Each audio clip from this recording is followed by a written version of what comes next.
Dans notre époque, qui est caractérisée par le fait que tout est permis, vous pouvez dire aujourd'hui n'importe quoi sur n'importe qui. L'indiscrétion est non seulement permis, mais l'indiscrétion est devenue le vertu. Alors, on va parler de là aussi une constante de vos livres, c'est l'érotisme, la sexualité. Et ce qui est tout à fait curieux, c'est que il semble que le romancier que vous êtes ne s'intéresse moins à l'acte charnel que vous racontez rarement que ce qui se passe avant ou après. Alors, ce qui se passe avant, c'est peut-être moins même la séduction que, je dirais, que l'excitation, ou que l'excitation de l'excitation. Et puis après, l'acte charnel, vous vous intéressez beaucoup à ce qui est, je ne sais pas, la séparation, la mélancolie, etc. Est-ce que je me trompe ou... Non, vous ne vous trompez pas, surtout dans le fait que certainement il y a beaucoup d'érotisme dans tous les romans que j'ai écrits.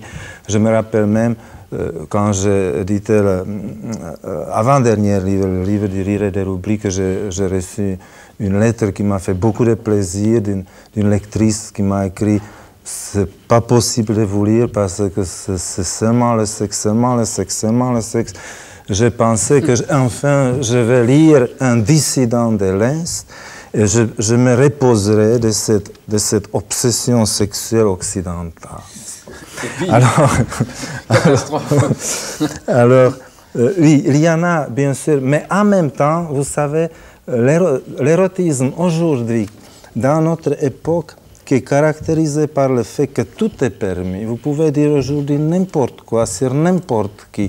L'indiscrétion est non seulement permis, mais l'indiscrétion est devenue le vertu. C'est-à-dire, dans n'importe quel livre, n'importe qui vous raconte n'importe quelle intimité, n'est-ce pas? C'est-à-dire, nous vivons dans une époque quand l'intimité, qui jadis était une valeur, n'est plus une valeur. On dévalorise complètement l'intimité. C'est-à-dire, qu'est-ce que c'est la personnalité humaine sans l'intimité, sans sa vie privée? Au moment quand la vie privée n'est plus la vie privée, la personnalité humaine s'évapore. Alors, nous vivons un peu ce moment-là. Donc, cette grande invasion de la sexualité, de l'érotisme dans la littérature, je dois dire que j'ai quelques réserves. Ce n'est pas quelque chose qui m'enchante sans aucune réserve. Malgré